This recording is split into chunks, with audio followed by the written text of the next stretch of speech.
British सम्राट के कार्यकारी अधिकारों की चर्चा कर रहे थे हम लोग, जिसमें आपने देखा था कि वो महत्वपूर्ण जितने भी सार्वजनिक पद हैं ब्रिटेन में उन पर नियुक्तियां करता है, ब्रिटिश नागरिकों को विभिन्न उपाधियां प्रदान करता है, स्थानीय स्वशासन की देखभाल उसके द्वारा की जाती है और दूसरे देशों के साथ युद्ध की घोषणा और संधि की वार्ता भी सम्राट के नाम पर सम्राट के द्वारा की जाती है।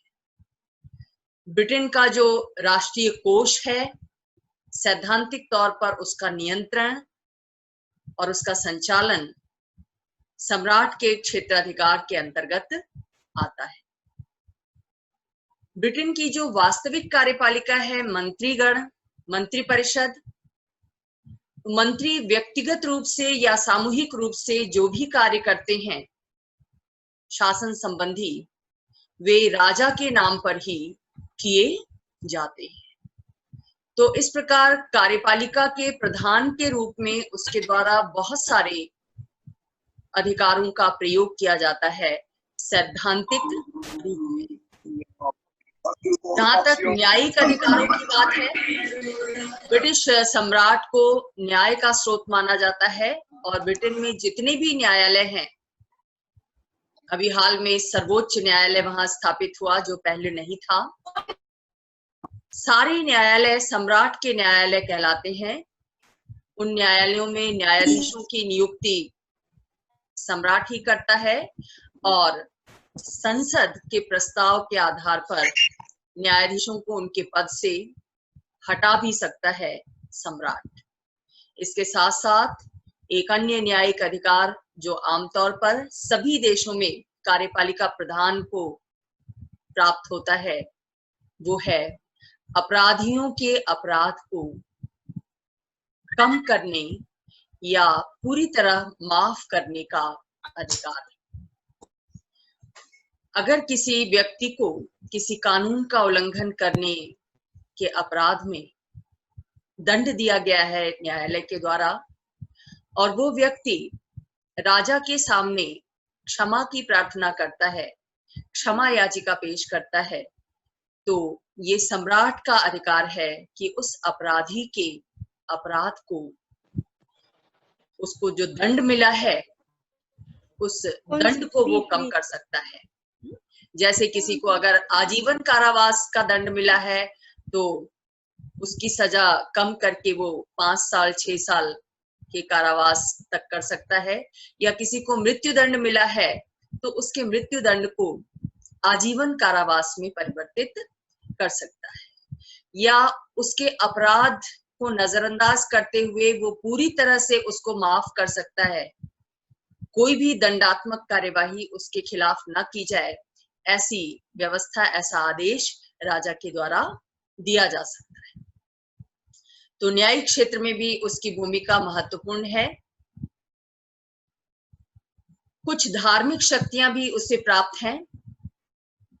जैसे जो ब्रिटिश सम्राट होता है वो शुरू से ही क्वीन एलिजाबेथ फर्स्ट के समय से ही चर्च का प्रधान माना जाता है। आप जानते हैं कि ब्रिटेन एक ईसाई धर्मावलंबी राष्ट्र है, ईसाई धर्मावलंबियों की बहुसंख्या है वहां पर, इसलिए ईसाई धर्म की जो संस्था चर्च है उसका प्रमुख राजा को माना जाता है और चर्च के प्रमुख के रूप में वो चर्च के जितने भी पदाधिकारी होते हैं, आर्क बिशप, बिशप, डीन और कैनन, इन सब की नियुक्ति सम्राट के द्वारा की जाती है। कैंटरबरी और यॉर्क में जो धार्मिक सम्मेलन बुलाए जाते हैं उनका आमंत्रण भी सम्राट के द्वारा दिया जाता है और इन धार्मिक सम्मेलनों में धर्म से संबंधित जो नियम पारित किए जाते हैं, चर्च के संचालन से संबंधित जो नियम बनाए जाते हैं, उन नियमों पर सम्राट के द्वारा हस्ताक्षर किया जाता है। यानी वैसे ही जैसे संसद कोई विधेयक पास करती है वो कानून का रूप तभी लेता है जब सम्राट उस पर हस्ताक्षर कर देता है, वैसे ही धार्मिक सम्मेलनों में पारित नियम तभी वैधानिक रूप ग्रहण करते हैं जब सम्राट उस पर हस्ताक्षर कर देता है। 1919 से ब्रिटेन में हम ये देखते हैं कि धार्मिक मामलों का प्रबंध करने के लिए एक नेशनल असेंबली की स्थापना की गई है और ये नेशनल असेंबली जिन प्रस्तावों को पारित करती है, जिन नियमों को बनाती है, उन नियमों पर भी सम्राट का हस्ताक्षर होना या उसकी स्वीकृति मिलना जरूरी होता है। तो व्यापक धार्मिक अधिकार भी ब्रिटिश सम्राट को प्राप्त हैं, इसीलिए सम्राट को धर्म का रक्षक कहा जाता है। तो विधायी क्षेत्र में, कार्यकारी क्षेत्र में, न्यायिक क्षेत्र में और धार्मिक क्षेत्र में ब्रिटिश सम्राट को व्यापक शक्तियां प्राप्त हैं, लेकिन व्यवहार में इन शक्तियों का प्रयोग सम्राट के द्वारा नहीं किया जाता, बल्कि इनका प्रयोग किसके द्वारा किया जाता है? जो वास्तविक कार्यपालिका है, प्रधानमंत्री और मंत्रिपरिषद, उसके द्वारा किया जाता है। यानी राजा की ये जो शक्तियां हैं वो सैद्धांतिक ही हैं, व्यावहारिक नहीं है। विशेष रूप से जब से ब्रिटेन में संसदीय जनतंत्र की स्थापना हुई है, उसका विकास हुआ है। आपने ब्रिटेन का संविधान पढ़ा, ये जाना कि ब्रिटिश संविधान की एक खासियत है कि वहां सिद्धांत और व्यवहार में एक बड़ा अंतर देखने को मिलता है और ये अंतर सम्राट की शक्तियों के संबंध में भी देखने को मिलता है।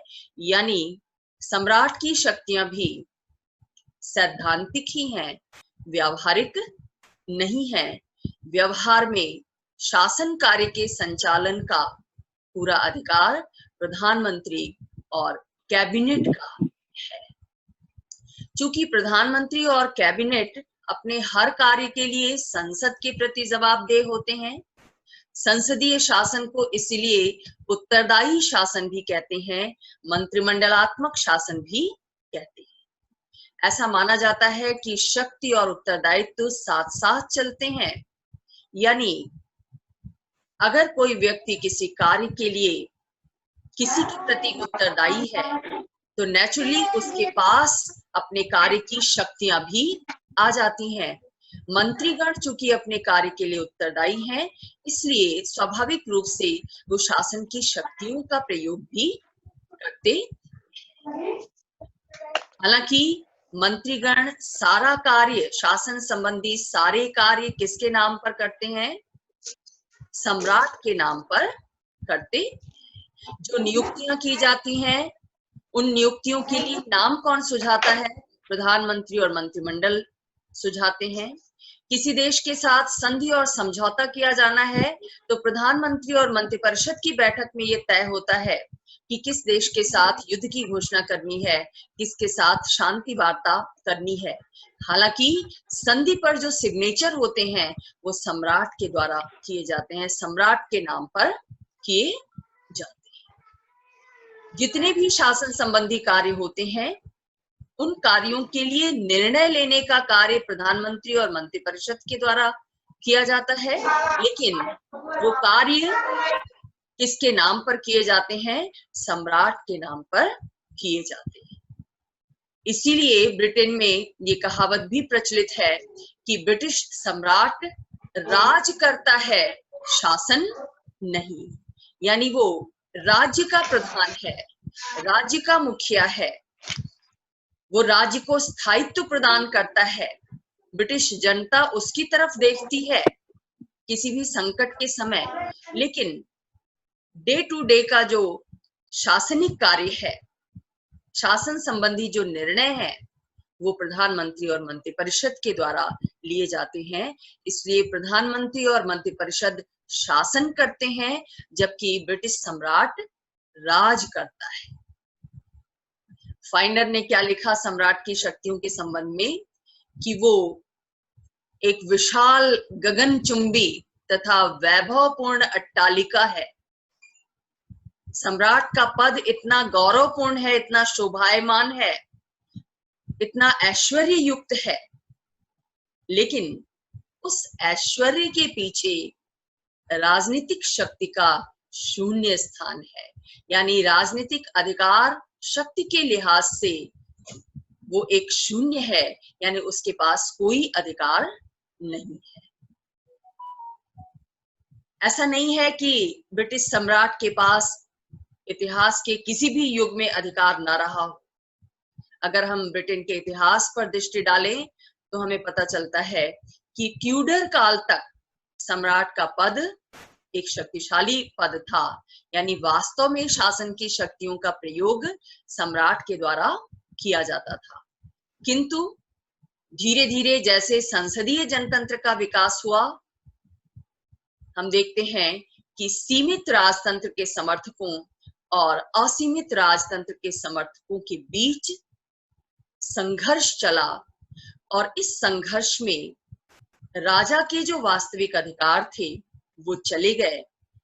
उसके अधिकारों की दृष्टि से ये संघर्ष घातक सिद्ध हुए। ब्रिटेन के इतिहास में एक ऐसा दौर भी आया 1649 से 1660 तक, जब ब्रिटेन में राजा के पद को पूरी तरह समाप्त कर दिया गया। क्रॉमवेल के नेतृत्व में गणतंत्रीय शासन स्थापित हुआ।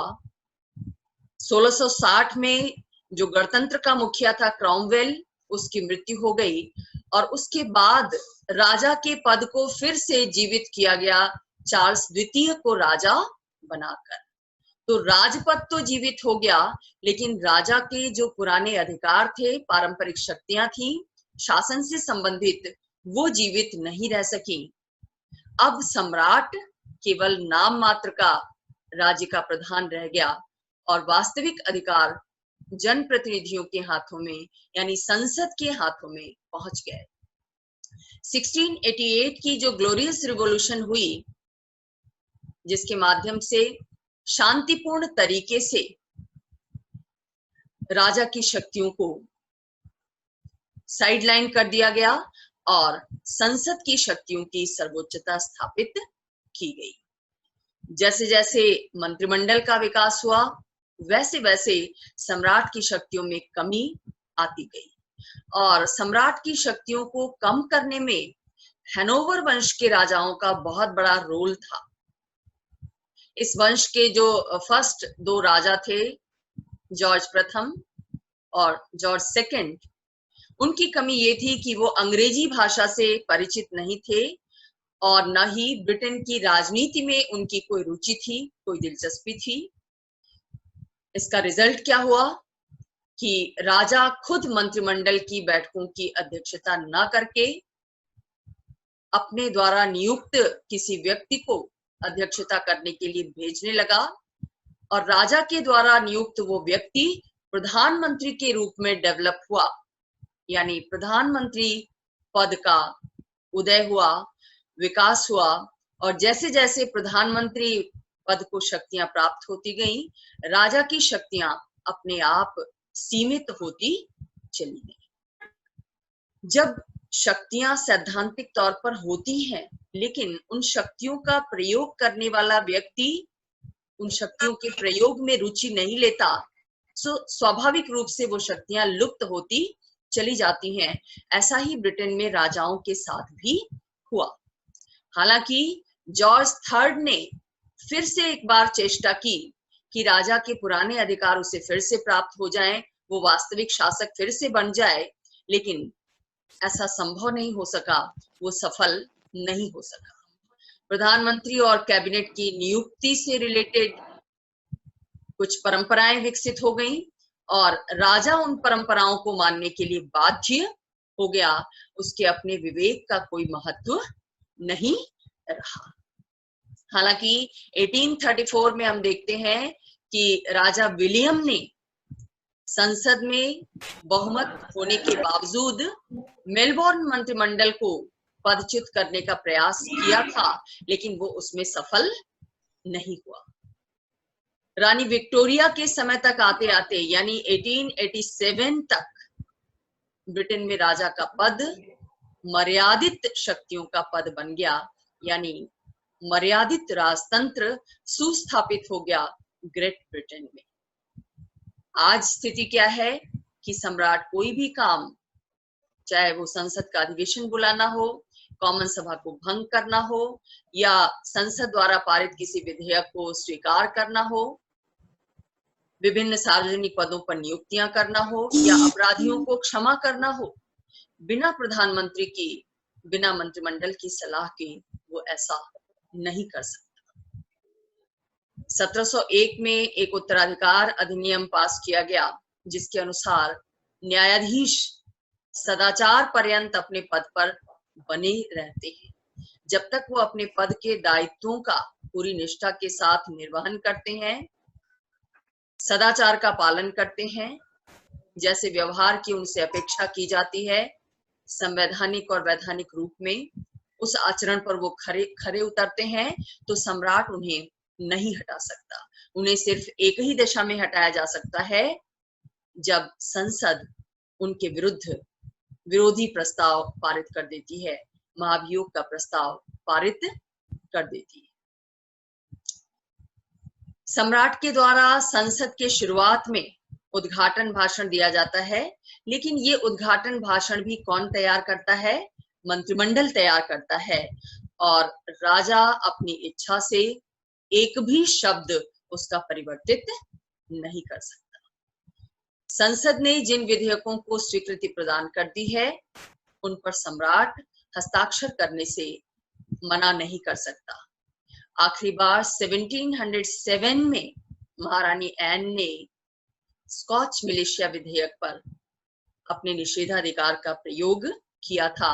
उसके बाद से ये देखा जाता है कि सम्राट या साम्राज्ञी संसद द्वारा पारित हर विधेयक को स्वीकृति प्रदान कर देते।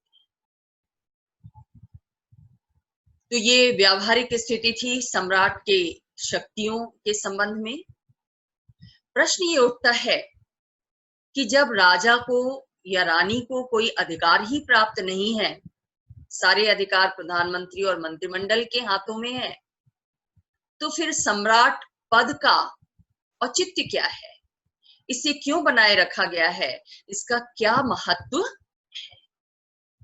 ब्रिटिश राजनीति में बहुत से वर्गों के द्वारा सम्राट पद की शक्तिहीनता को देखते हुए उसकी समाप्ति की मांग की जाती है, और उनका तर्क ये है, उनकी दलील ये है कि चूंकि अब ब्रिटेन में संसदीय जनतंत्र पूरी तरह सुस्थापित हो चुका है, इसलिए अब राजतंत्र की प्रासंगिकता समाप्त हो गई है, क्योंकि राजतंत्र और प्रजातंत्र दो विपरीत शासन व्यवस्थाएं हैं और दोनों साथ साथ नहीं चलने चाहिए। ऐसी दलील आलोचकों के द्वारा दी जाती है। कई बार राजमहल के ऊपर जो खर्च होता है, वो खर्च उसका निर्वहन राजकोष से किया जाता है, जो जनता के टैक्स से भरा जाता है। तो लोगों का ये मानना है कि ये अनावश्यक खर्च है। राजमहल पर होने वाला खर्च अनावश्यक है, क्योंकि सम्राट के पास कोई शक्ति नहीं है, ब्रिटिश राजनीति में वो कोई भूमिका नहीं निभा सकता, लिहाजा उसके पद पर, उसकी व्यवस्था पर इतना खर्च करने का भी कोई औचित्य नहीं है। लेकिन ये आलोचनाएं अब निराधार समझी जाती हैं, और ये माना जाता है कि ब्रिटिश सम्राट भले ही शासन करने की शक्ति न रखता हो, लेकिन ब्रिटिश राजनीति में उसका प्रभाव बना हुआ है। यानी शक्ति के स्थान पर सम्राट के प्रभाव की स्थापना हुई है ब्रिटिश राजनीति में। ग्लैडस्टन ने क्या कहा इस संबंध में कि 17वीं सदी में सम्राट की स्थिति में जो परिवर्तन हुए हैं, उनके कारण शक्ति के स्थान पर उसके लाभदायक प्रभाव की स्थापना हुई है।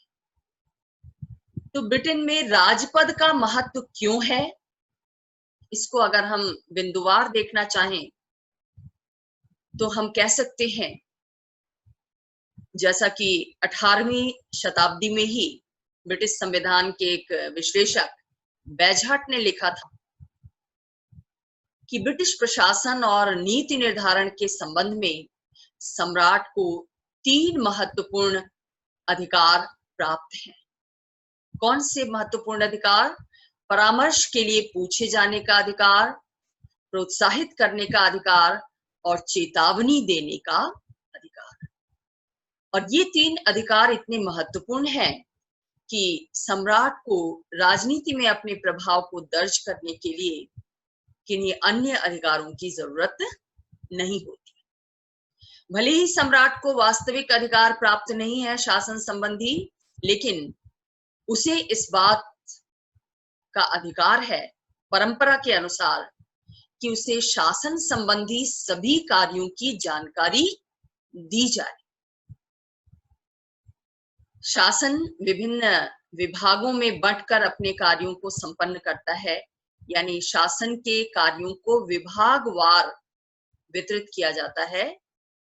कौन सा विभाग कौन से कार्य कर रहा है, कौन सी पॉलिसी मेकिंग हो रही है, पॉलिसी का इम्प्लीमेंटेशन कैसे हो रहा है, इन सारे कार्यों की जानकारी सम्राट को दी जाती है। और ये जानकारी प्रधानमंत्री के द्वारा हर मंगलवार को शाम को सम्राट से मिलकर दी जाती है। ये एक ट्रेडिशन एस्टेब्लिश हो गया है ग्रेट ब्रिटेन में, और हर प्रधानमंत्री इस परंपरा को फॉलो करता है, इस परंपरा को मानता है। राजा या रानी शासन के सभी कार्यों को से अवगत होते हैं और अपने अनुभव के आधार पर वो प्रधानमंत्री को शासन कार्यों में सलाह भी देते हैं कि ऐसा नहीं, ऐसा किया जाना चाहिए। प्रधानमंत्री उस सलाह पर गौर भी करता है। जैसे ईरान इराक युद्ध जब शुरू हुआ, उस समय बात आई कि ब्रिटेन को उसमें हस्तक्षेप करना चाहिए या नहीं करना चाहिए। जब साम्राज्ञी से इस पर सलाह मांगी गई, तो साम्राज्ञी ने अपने अनुभव के आधार पर बताया कि कैसे स्वेज संकट के समय, स्वेज नहर का संकट जब उपस्थित हुआ था, उस समय ब्रिटेन की स्थिति कैसी हो गई थी। उस बात को ध्यान में रखते हुए मिडिल ईस्ट में हस्तक्षेप करना चाहिए ग्रेट ब्रिटेन को। प्रधानमंत्री ने इस सलाह को माना था और उसके आधार पर ही मध्य पूर्व के संबंध में ब्रिटेन की अंतरराष्ट्रीय नीति को तय किया था, विदेश नीति को तय किया था। तो ऐसा नहीं है कि राजा की सलाह को नजरअंदाज किया जाता है प्रधानमंत्री के द्वारा, बल्कि वो उस पर गौर करता है। यानी राजा के पद का महत्व है। राजा के द्वारा जो सलाह दी जाती है अपने अनुभव के आधार पर, वो सलाह ब्रिटेन की शासन व्यवस्था में बहुत कार्य करती है, बहुत कारगर सिद्ध होती है। अभी रानी विक्टोरिया के समय के कुछ पत्र व्यवहार प्रकाशित हुए हैं। साम्राज्ञी के पास कहते हैं कि पूरे ग्रेट ब्रिटेन से लोग पत्र लिखते हैं, उन पत्रों में अपनी आकांक्षाएं, अपनी समस्याएं और वस्तु स्थिति की जानकारी देते हैं, और ये कहते हैं कि महारानी के द्वारा अपनी दिनचर्या का 3 घंटा इन पत्रों को पढ़ने में व्यतीत किया जाता है। रानी के कार्यों में सलाह और सहायता देने के लिए, उसके कार्यों में सहयोग करने के लिए एक मंत्री की नियुक्ति भी की गई है, जो मंत्री शासन संबंधी कार्यों से, डे टू डे की घटनाओं से महारानी को परिचित कराता रहता है। पूरे वर्ष के दौरान वो हजारों लोगों से मुलाकात करती हैं और ऐसा माना जाता है कि रानी विक्टोरिया के द्वारा वास्तविक प्रशासन में निरंतर हस्तक्षेप किया जाता रहा है और कई बार उन्होंने मंत्रिमंडल में किन्हीं खास व्यक्तियों को स्थान दिलाने में सफलता भी हासिल की है। यानी मंत्रिमंडल में किस व्यक्ति को रखा जाए, इस मामले में भी रानी की राय रखी जाती है और उस राय को महत्व दिया जाता है। यानी ब्रिटिश राजनीति में सम्राट या साम्राज्ञी शोभा की चीज जरूर है, लेकिन वो निष्क्रिय नहीं है। वो राजनीति में अपनी सक्रिय भूमिका निभाती है नाना माध्यमों से। साथ ही सम्राट पद के बने रहने का औचित्य ये भी है क्योंकि सम्राट के द्वारा राज्य के अध्यक्ष के रूप में कुछ ऐसे कार्य किए जाते हैं जिन्हें अन्य कोई नहीं कर सकता। जैसे विदेशी राजदूतों का स्वागत वो करता है, नियुक्तियां करता है, उपाधियां प्रदान करता है और संसद में उद्घाटन भाषण देता। प्रधानमंत्री की नियुक्ति के संबंध में यद्यपि परंपरा स्थापित है कि बहुमत दल का नेता प्रधानमंत्री होगा, लेकिन कई बार प्रधानमंत्री की नियुक्ति में सम्राट के द्वारा विवेक का प्रयोग भी किया गया है। जैसे 1931 में रैमजे मैकडोनल्ड के नेतृत्व में राष्ट्रीय सरकार का गठन किया गया और इस सरकार को बनाने में पहल किसके द्वारा की गई थी? साम्राज्ञी के द्वारा की गई थी। इसीलिए इस घटना को राजमहल की क्रांति कहा जाता है, यानी राजा की महत्वपूर्ण भूमिका रही थी रैमजे मैकडोनल्ड मंत्रिमंडल के गठन में। इसी तरीके से हम देखते हैं कि 1963 में मैकमिलन के त्यागपत्र के बाद अप्रत्याशित रूप से लॉर्ड ह्यूम को प्रधानमंत्री पद के लिए आमंत्रित किया गया सम्राट के द्वारा, जो सम्राट का निजी निर्णय था। इन स्थितियों में विवेकपूर्ण निर्णय लेने के लिए सम्राट पद की आवश्यकता अब भी ब्रिटेन में बनी हुई है। संसदीय जनतंत्र है ग्रेट ब्रिटेन में और संसदीय जनतंत्र में दो तरह के कार्यपालक का होना जरूरी होता है, एक नाम मात्र का और दूसरा वास्तविक। जो नाम मात्र का कार्यपालक है वो कुछ औपचारिक कार्यों को करता है, जैसे विदेशी राजनयिकों को रिसीव करना, उनका परिचय पत्र स्वीकार करना। तो अगर राजा के पद को समाप्त कर दिया जाएगा तो भी किसी औपचारिक प्रधान की जरूरत पड़ेगी, भले ही वो औपचारिक प्रधान निर्वाचित हो, लेकिन तब उसके निर्वाचन में भी अलग से खर्च आएगा और ऐसी स्थिति में दलील बेकार साबित हो जाएगी कि राजमहल के ऊपर बहुत ज्यादा खर्च होता है। खर्च तो निर्वाचित प्रधान के ऊपर भी होगा। ऐसी स्थिति में स्वाभाविक यही लगता है कि जो पद परंपरा अनुसार चला आ रहा है उसको बनाए रखा जाए, क्योंकि उस पद की संसदीय व्यवस्था में भी उपयोगिता है। इसके अलावा राजा अपने दीर्घ अनुभव के आधार पर भी राजनीति को प्रभावित करता है। आप देख चुके हैं कि अफ्रीका में बहुत से राजदूतों की नियुक्ति की गई, जिन राजदूतों के हवाले से ये बताया गया कि कैसे अफ्रीकी देशों में जाने से पहले महारानी ने उन्हें जानकारी दी उन देशों के सामाजिक परिवेश की, उन देशों के नेताओं के व्यवहारों की, वहां के लोगों के व्यवहारों की, ताकि राजदूत को वहां कार्य करने में सुविधा हो सके, उसका मार्गदर्शन हो सके। तो ये महत्व है ब्रिटिश सम्राट का, उसके पद का। सम्राट का जो अपना व्यक्तित्व है वो भी उस पद की महत्ता को बढ़ाता है।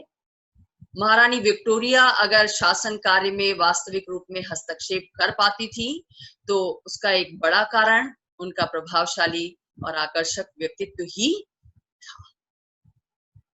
इसके अतिरिक्त राजपद का महत्व ब्रिटेन में इसलिए भी है क्योंकि राजा संसदीय जनतंत्र में राजनीतिक रूप से निष्पक्ष है। वो किसी दल का नेता नहीं होता। भारत जैसे देश में राष्ट्रपति की दलगत प्रतिबद्धता हो सकती है क्योंकि राष्ट्रपति के निर्वाचन में दल विशेष का योगदान होता है। हर दल अपने कैंडिडेट खड़े करते हैं, फिर निर्वाचन होता है। लेकिन राजा का चूंकि निर्वाचन नहीं होता, ब्रिटिश सम्राट का, वो वंश परंपरा के आधार पर पद धारण करता है, इसलिए उसका समर्पण भाव पूरे देश के प्रति होता है, किसी दल के प्रति उसकी निष्ठा नहीं होती। वो अपने आप को संपूर्ण ब्रिटिश जनता का शासक मानता है, संपूर्ण ब्रिटिश राष्ट्र का प्रधान मानता। तो राजनीतिक रूप से निष्पक्ष होने के कारण मंत्रिमंडल के द्वारा भी उसकी सलाह को महत्व दिया जाता है और ब्रिटिश जनता के द्वारा भी उसकी सलाह को महत्व दिया जाता है। इन सब के अतिरिक्त ब्रिटेन में राजपद के बने रहने का एक बड़ा औचित्य ये भी है कि राजा का पद एक ऐतिहासिक महत्व का पद है। लंबे समय से वो चला आ रहा है, ब्रिटिश लोग उसके अभ्यस्त हो चुके हैं क्योंकि वो उनके स्वभाव के अनुकूल है। ब्रिटिश लोग स्वभाव से परंपरा प्रिय हैं, इसलिए पारंपरिक रूप से जो संस्थाएं चली आ रही हैं, चाहे लॉर्ड सभा हो चाहे राजा का पद हो, उसको वो बनाए रखना चाहते हैं। प्रतीकात्मक रूप में ही सही, ब्रिटिश जनता सम्राट को अपने शासक के रूप में देखना चाहती। इसी बात को इंगित करते हुए ऑग ने क्या लिखा कि राजतंत्र इंग्लैंड की अपनी संस्था है, यानी खुद इंग्लैंड में उसका विकास हुआ है, बाहर से आयात करके लाई हुई संस्था नहीं है। तो ब्रिटिश लोगों के स्वभाव के अनुकूल होने के कारण भी ये पद बना हुआ है। और ब्रिटेन में अब जो राजतंत्र है उसको समाप्त करने की मांग इसलिए भी जायज नहीं दिखाई देती क्योंकि उस राजतंत्र का अब लोकतंत्रीकरण हो गया है, यानी राजा ने अब अपनी मर्यादित भूमिका को स्वीकार कर लिया है। वो जान गया है कि उसके जो पुराने अधिकार हैं वो उसे वापस नहीं मिल सकते, इसलिए प्रतीकात्मक रूप में, शोभा के रूप में उसने अपने पद को बनाए रखा है। ज्यादा शक्तियां प्राप्त करने की चेष्टा भी उसके द्वारा नहीं की गई और अब वो जनप्रतिनिधियों को महत्व देता है। इसी कारण ब्रिटिश लोगों के लिए भी अब वो स्वीकार्य। यदि वहां भी राजाओं ने निरंकुश ढंग से आचरण किया होता, जैसा कि फ्रांस में किया गया लुई शासकों के द्वारा या रूस में जार शासकों के द्वारा, तो जैसे फ्रांस और रूस में राजतंत्र को उखाड़ फेंका गया राजाओं के निरंकुश बर्ताव के कारण, ब्रिटेन में भी राजा का पद समाप्त हो गया होता अगर राजाओं ने निरंकुश ढंग से आचरण किया होता तो। लेकिन चूंकि राजा ने अपनी मर्यादित भूमिका स्वीकार कर ली है, इसलिए उसे जनता की स्वीकृति भी प्राप्त है और वो चलता चला आ रहा है।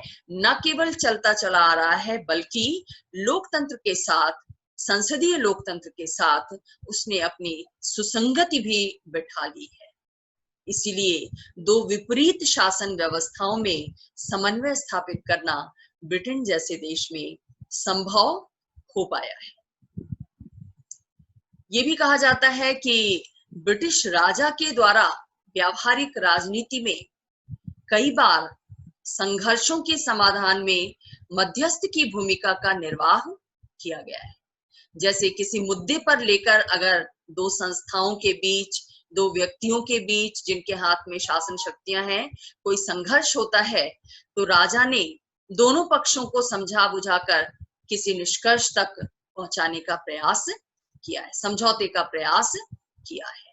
जैसे 1914 में लॉर्ड जॉर्ज ने होम रूल बिल पर समझौता कराने का प्रयास किया था और 1916 में सम्राट के जो निजी सचिव थे एस्क्विथ और प्रधानमंत्री लॉर्ड जॉर्ज के बीच विवाद उत्पन्न हुआ था, उस विवाद को सुलझाने में भी सम्राट की भूमिका महत्वपूर्ण रही थी।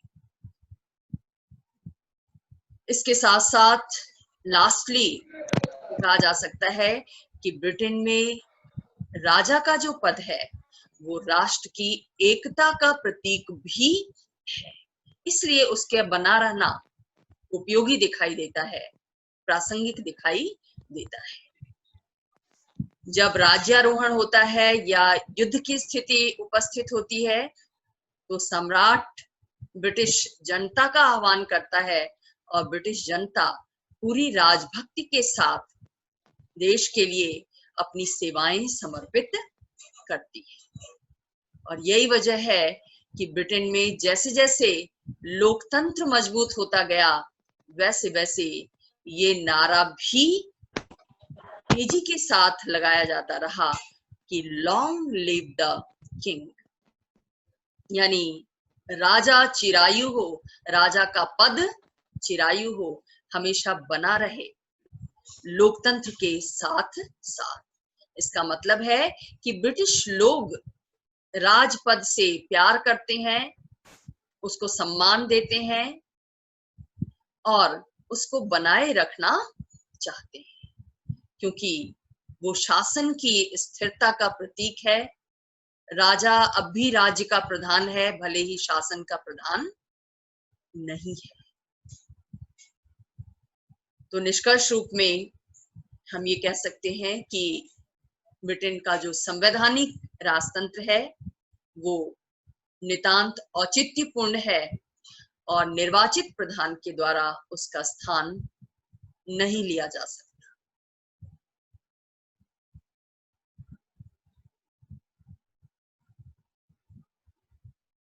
तो ये हो गया आपका ब्रिटेन में संवैधानिक राजतंत्र। अब इससे संबंधित यदि कोई जिज्ञासा हो आपकी तो आप उसका समाधान कर सकते हैं, कुछ पूछ सकते हैं।